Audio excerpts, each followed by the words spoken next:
I'm JumpSpot120 and we are playing Human Resource Machine. This is the new game from Tomorrow Corporation.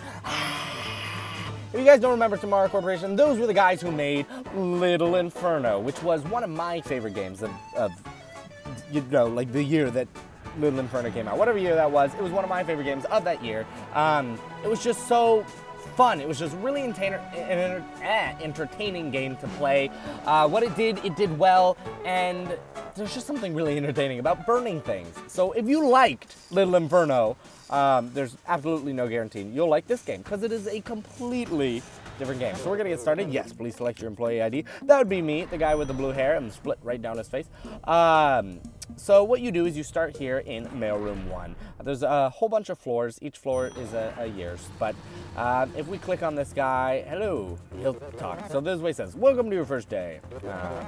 You look like an excellent instruction follower. You blah, blah, blah. What you do, always ask him for help. So this is what happens. You start in here. Usually there won't be anything in here, but I'll just leave it here for now. It says drag commands into this area to build a program. Your program should tell your worker to grab each thing from the inbox, drop it in the outbox. So if we click on this, we can tell you more. You put together a list of commands over there on the right side, press play. What will happen?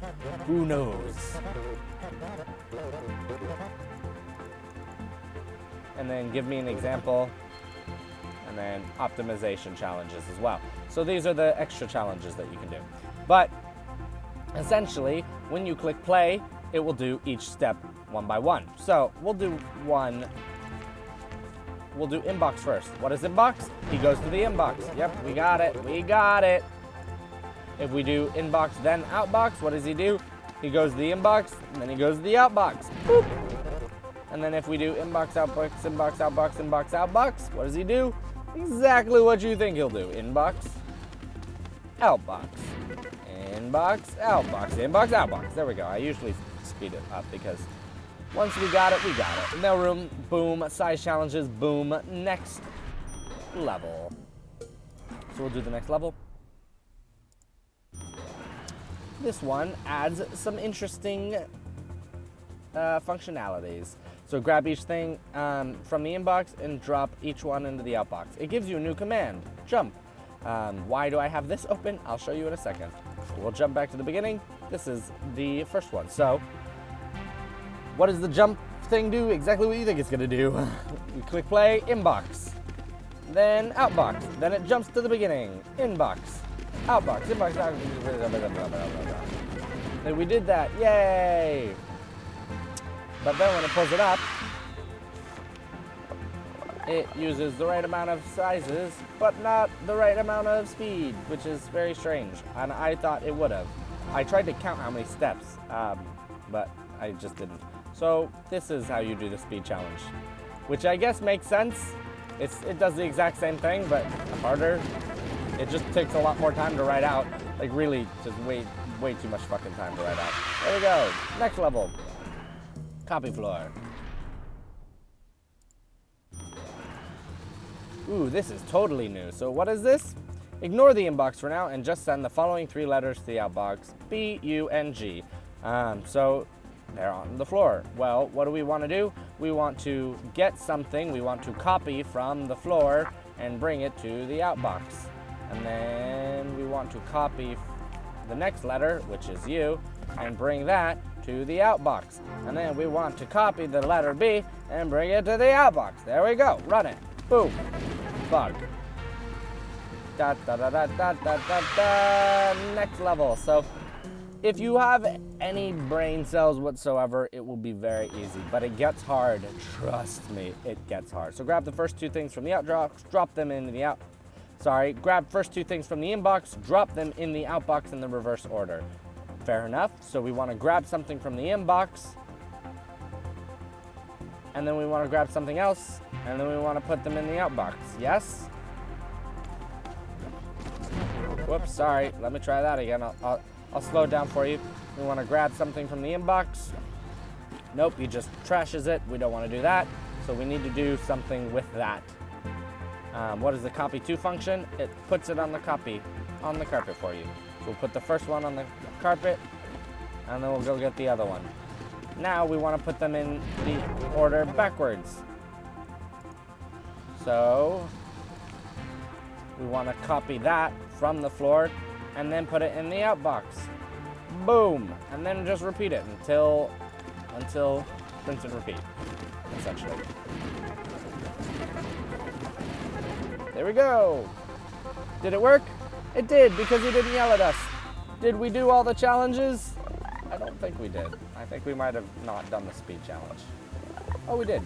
Neat. Sometimes you do it and you're like, there's really only one easy way to do this. And then it's like, actually, you've missed the challenge. It's like, I have? Because it doesn't always want you to do the easy way. Like, for example, that one where it was like, do it in 25 steps or less. And the way you solve that challenge is actually by doing it the long way. So sometimes you get shit like that. And then every once in a while you get these, which are like little cutscenes. I won't play them for you. I'll just let I'll let you buy the game, check it out, that sort of thing. I'm up here at the littlest number and Fibonacci visitor. So here's the thing. You can see it was easy and I was beating them. And then it got a little complicated, so I stopped doing the challenges. And then it just got to the point where I'm just stuck. And some of these I have both the challenges done. You're like, wow, Matt, you did the challenges? And no, it just happened that way. So any of these where the challenges are done, you might be thinking to yourself, wow, that's kind of neat. No, that was just luck. So we'll do something like the exclusivity lounge, or exclusive, this is how I solved it originally. Let's see if we can do that very simply. For each two things in the outbox, send a 0 to the outbox if they have the same sign, send a 1 if they're different.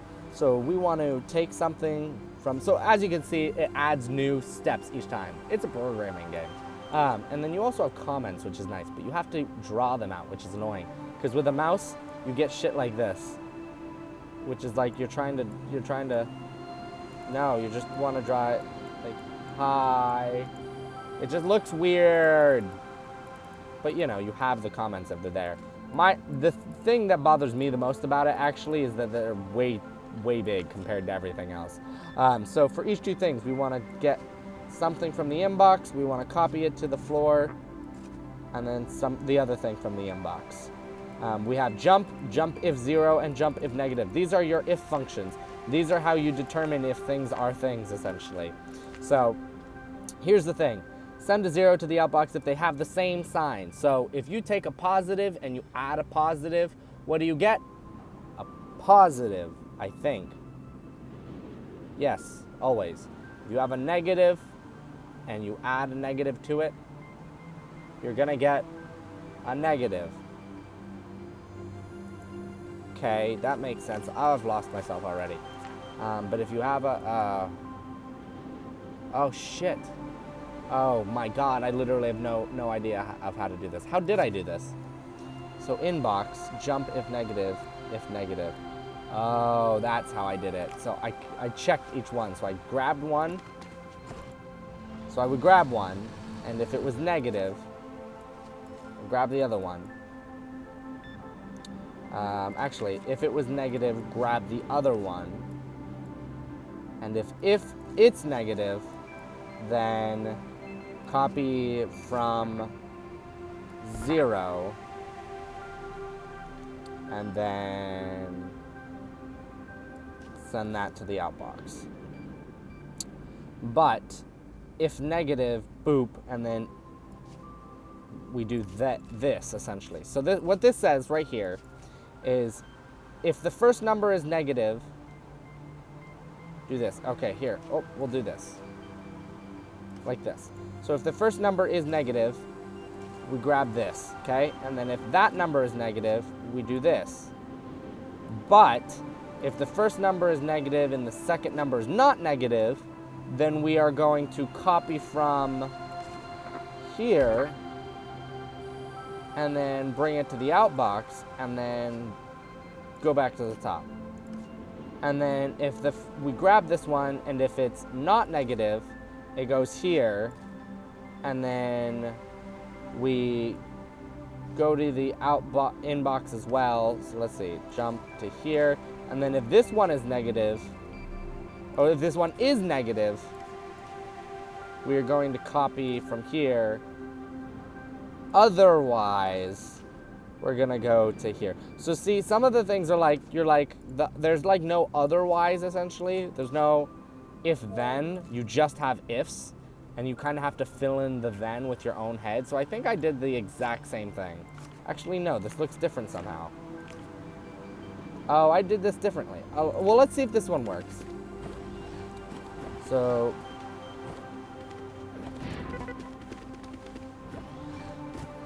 wait, hold on. I wasn't paying attention. So let's see. That's negative, and that's negative. So a 0. And that's negative, and that's negative. So a 0. So these are all going to be zeros at the end. But let's see if, is this, yeah, so negative, negative. One of these should get us 1. Oh no, oh, it's gonna all be negatives in the end. Does it always come out that way? No, this one doesn't. I wanna see it to do a 1 to make sure I haven't fucked up. That's a 1, there we go. Da da da da. Somehow I did the other one differently, and the other one I think I solved the challenge as well too. So we grab something from the inbox. We'll do it one step at a time. We grab something from the inbox. If it's negative, jump. If it's negative, oh, I see. So grab something from the inbox. If it's negative, we're going to the negative comparing. Otherwise, grab the other thing. If this one's negative, then we want to trash it, essentially. And then if it's not, do that. This one is simpler, I think. The other one, I think, has extra steps that don't need to be there. Did this one do the challenge? Oh, it totes did. See?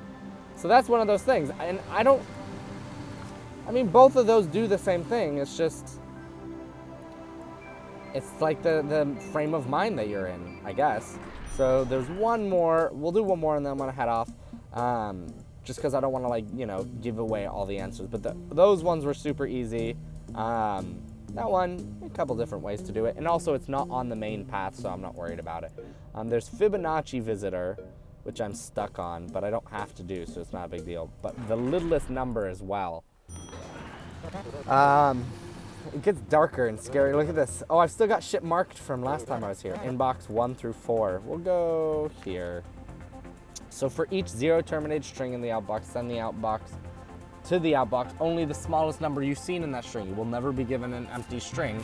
Reset and repeat for each string. Now, I think you have already done a 0 terminated string at one point, but if, like earlier in this game, if not, I'll explain it to you. It's not like something super complicated, and you only have 2 extra things. You have bump plus and bump minus, so add 1 and minus 1 are what those do. But essentially, a 0 terminated string is you have numbers 7, 13, and 2, and it ends with a 0. Okay, and so the 0 you don't do anything with. That's just saying these 3 numbers are all gonna do something, and in this case, they all need to be compared. And there's no way to fucking compare easily that I understand to compare the numbers. So is there one here to do? No, just here. So let me see this one. So what I have here is. Let's see, what does this say? We're gonna copy, oh, so I'm testing, okay, I see what I'm doing. So here, I know there's gonna be at least 2 numbers in a string, but after that, each step is gonna check to see if it's terminated. If not, we'll put the next one on 3, put the next one on 4, we'll keep jumping if it's 0. Oh, this one's an uncompleted one, so I don't know where I was going with that. So let's give it a shot, and I probably won't do it, but always first thing you gotta do, grab a number, we'll copy it down to here. Oh, and you can tag these now too. That's not something that you have right at the beginning. So there we go, we'll copy it to 0, and then we'll grab the next one, copy that to here, we'll grab the next one, copy that to here, whoops, copy that to here, and grab the next one, copy that to 3, there's probably only ever 4 in a string, so there's always 2.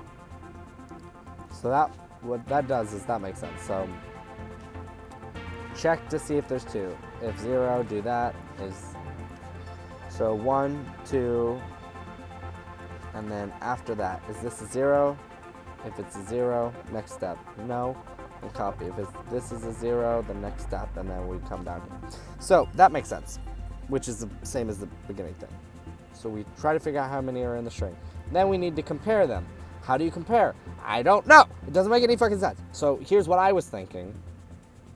A smaller number subtracted from a bigger number is going to give you a negative number. We can check to see if a number is negative. Whoops, didn't mean to do that. So what we do is we subtract 0 from, so first we need to copy from 1. We copy from 1, subtract 0, and then if it's negative, whoops, then that means that 1 is smaller, okay? And then if 1 is smaller than 0, we need to see if 1 is smaller than 2. So we need to copy from, I don't know, and then we need to, no, and then we need, yeah, so we need to get the number again. We need to get this number again. We need to subtract it from here. And if that's the smaller number, doop, doop, doop. I guess, kind of. See, does that make sense? Because here's what he's going to do. He's going to put 1 here, he's going to put a number here, he's going to put a number here. Then he's going to see, oh, that's a 0. So what he did right there, that happened too quickly. Boop, boop, that's a 0. So 12, that's a 6. So he does the next step. It wasn't, so he's doing the next step. See, I don't know. I don't know. Like, I'm kind of on the right path here, I think, but it gets so complicated. It's like a puzzler. You really have to think about it. And I'm looking at this, and I've got like another 15 more floors. I'm like, I don't know if this is ever going to happen, honestly. I don't see it happening. But yeah, that right there is Human Resource Machine. If you've ever coded for enjoyment before, you're definitely going to enjoy this. If you like puzzlers, it's a very puzzler game. It's like assembly line coding, but it is a puzzler at its core, and you're gonna like it. And who knows, you might be interested in trying a little bit of coding because of it. And it's always good to pick up a new skill. So I'd like to thank you for watching. Comment, like, rate. Comment, like, subscribe, and I will see you later, YouTube.